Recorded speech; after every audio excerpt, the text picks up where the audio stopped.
자녀 특혜 채용 의혹이 잇따라 밝혀지면서 거센 비판을 받고 있죠. 선관위가 오늘 비공개 회의를 열었는데 결국 감사원 감사는 거부하는 걸로 최종 결론을 내렸습니다. 그 대신 국회 국정조사 또 권익위 조사에 협조하겠다는 입장인데요. 여권에선 조사기관을 쇼핑하듯이 고르냐는 지적이 나왔습니다. 같은 헌법기관인 감사원과의 갈등도 격화되고 있는데 관련 내용을 유한울 체커가 정리했습니다. 5시 하면 다정해 정혜원들의 뉴스 큐레이터 울체커입니다. 금요일에 뉴스픽 5 바로 들어갑니다. 오늘 준비한 소식은요. 끝내 거부, 불문, 인식대 행위, 신분 탈취, 바이든 또 과당으로 가져왔습니다. 중앙선거관리위원회 1963년 창설된 이후 정말 초유의 위기를 맞았습니다. 하룻밤 자고 일어나면 아빠 찬스로 채용된 것으로 보이는 사례는 늘어있고 심지어 형님 찬스 의혹까지 불거졌습니다. 그냥 의심된다고만 말하기에는 실제 아빠의 입김이 작용한 듯한 구체적인 정황도 속속 드러나고 있는데요. 며칠 전 물러난 송봉섭 전 사무차장입니다. 송봉섭 전 사무차장은 자녀 특혜 의혹을 전면 부인한 바 있습니다. 그러나 선관위 조사에서 인사 담당자에게 딸을 직접 소개하고 추천한 걸로 확인됐습니다. 딸은 자기소개서를 아버지에 대한 존경심으로 시작했고 아버지의 동료였던 면접위원들은 모두 만점을 줬습니다. 네, 그래서 선관위도 연일 내부 회의를 열면서 대책을 마련하고 있습니다. 오늘도 회의를 열었는데요. 주요 안건은 감사원의 감사 수용 여부였습니다. 어제 이미 한 차례 거부하겠다고 밝히면서 여권을 중심으로 거센 비판이 나왔지만요. 1시간이 넘는 회의 끝에 최종 결론 역시 감사 거부였습니다.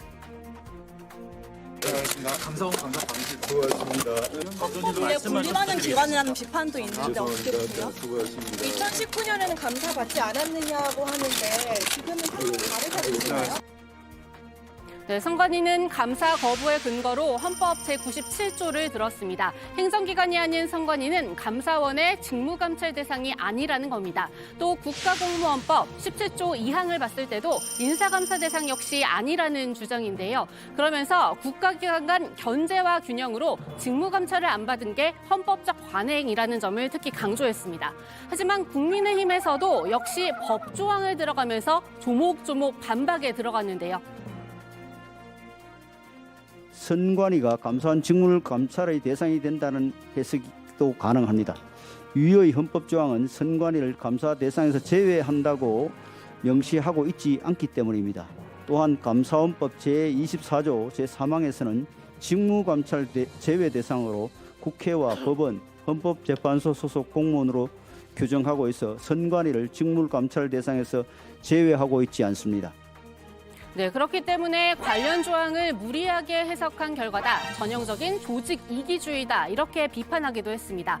감사원 역시 감사원법 제51조에 따라 엄중하게 대처하겠다고 반발하고 나섰는데요. 바로 이 51조, 감사원 감사에 나름 강제성을 갖도록 하는 조항입니다. 이 감사에 협조하지 않을 경우 이렇게 처벌이 가능하도록 하는 내용을 담고 있기 때문이죠. 그래서 국민의힘에서는 또 이렇게 지적하기도 합니다. 선관위가 감사원법조차 오독해서 조사기관을 쇼핑하듯 고르겠다는 것은 일말의 반성도 없이 국민을 무시하는 오만입니다.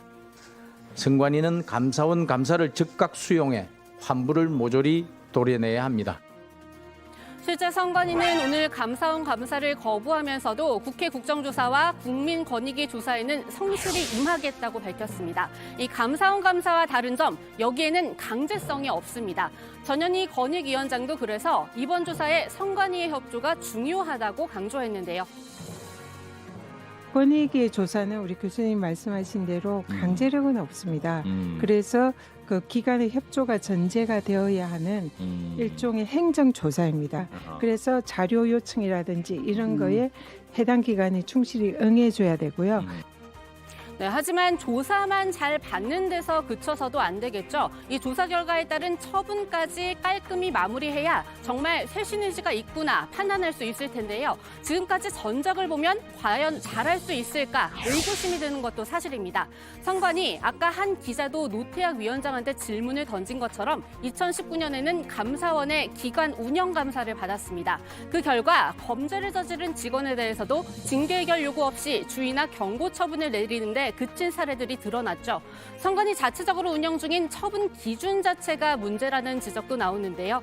이번에도 혹여나 내부 기준을 들어서 솜방망이 처벌에 그치는 일은 없어야 할 겁니다. 그렇다면 노태학 위원장의 다음 말은 공수표가 되고 선관위가 독립성을 외칠 명분도 더 이상 없어집니다. 민주주의의 시작과 끝인 선거 관리를 담당하는 기관으로서 막중한 헌법적 책무를 뼈저리게 다짐합니다. 국민이 더 이상 염려하지 않도록 엄정 중립의 자세로 법과 원칙에 따라 공정하고 투명한 선거관리위원회가 되겠습니다. 네, 오늘의 두 번째 픽, 불문입니다. 문재인 정부에서 임명된 전현희 국민권익위원장, 오는 27일이면 임기가 끝납니다. 감사원이 지난해 8월 전 위원장의 근태에 대한 감사에 착수하고 또 감사를 2차례 연장하면서 전 정권 인사 찍어내기다 말이 많았는데요. 이제 임기가 25일 남았습니다. 전임 정부에서 임명되었다는 이유로 새로운 정권 차원의 전방위적인 사퇴 압박을 받고 있는 독립기관의 기관장이자 신분과 임기가 법률로 정해진 부패방지 총괄기관의 기관장인 국민권익위원장에 대한 특정감사는 정치적으로 매우 민감하고 중요한 사안입니다.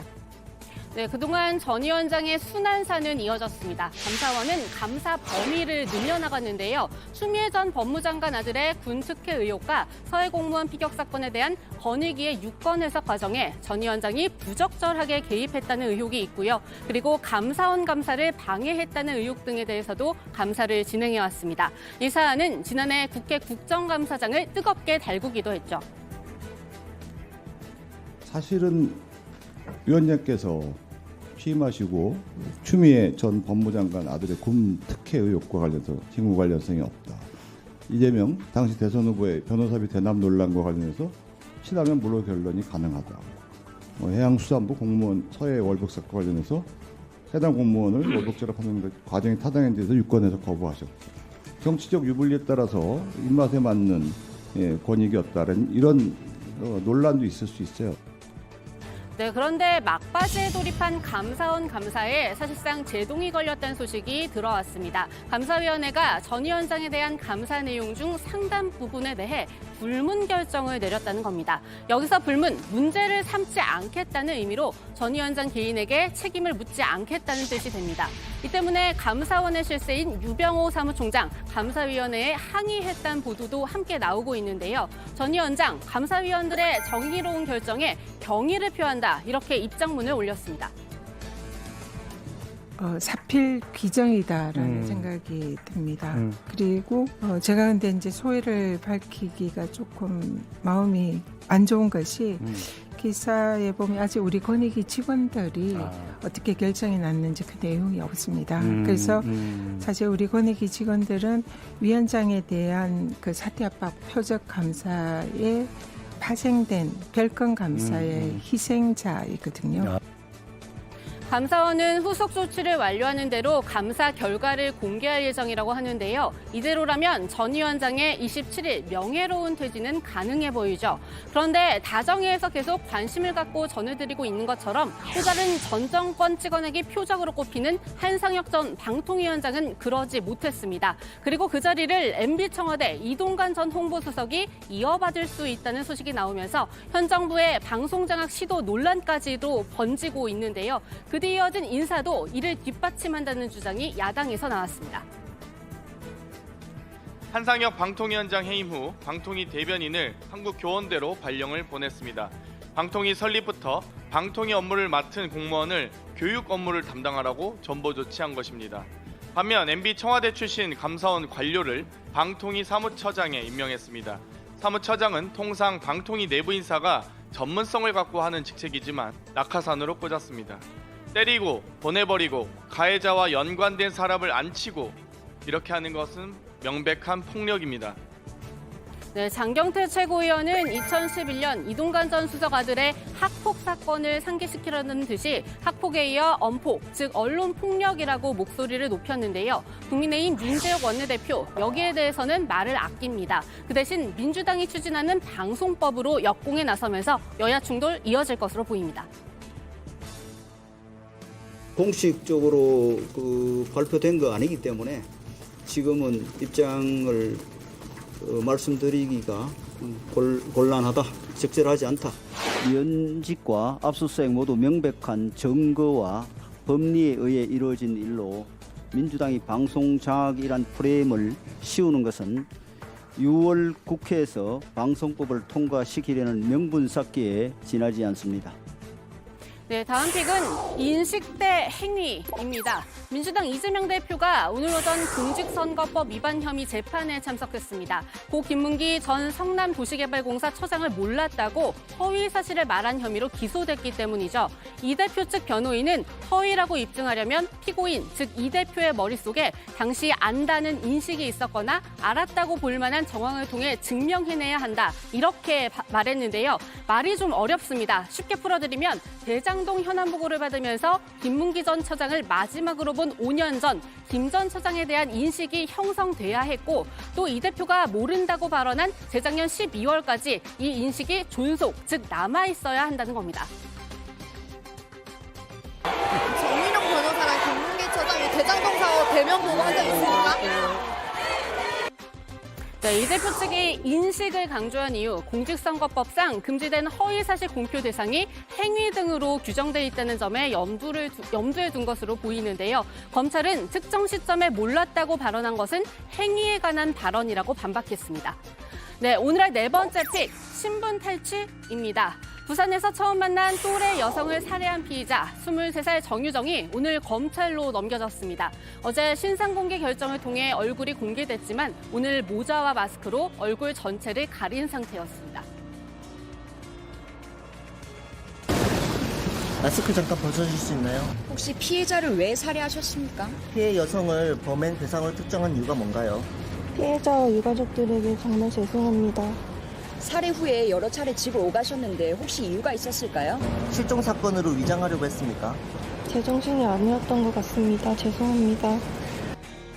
네, 이런 가운데 일각에서는 정유정이 신분 탈취를 위해 범행을 저질렀다는 분석이 나옵니다. 이수정 교수는 피해자가 명문대생의 온라인 앱에서 인기 있는 과외 교사였다는 점을 생각해 봤을 때 정유정이 본인의 핸디캡을 극복하기 위한 방법으로 피해자의 정체성을 훔치려고 했던 것 같다고 했습니다. 네, 마지막 픽은 바이든 또 꽈당으로 가져왔습니다. 바이든 미국 대통령이 공식 행사 중에 넘어졌습니다. 공군사관학교 야외 졸업식 행사에서 연설을 마친 뒤 자리로 돌아가다가 이렇게 넘어진 건데요. 올해 80살로 미국 역대 최고령 현역 대통령인 바이든, 이렇게 넘어진 게 처음이 아니죠. 이 자전거를 타다가도 또 전용기에 오르다가도 넘어졌습니다. 이 건강에 대한 우려가 나오자 백악관은 대통령은 괜찮다, 무대 위에 모래주머니가 있었다고 밝혔습니다. 네, 오늘의 뉴스픽은 여기까지입니다. 들어가서 원픽 뽑겠습니다. 뉴스픽 5였습니다.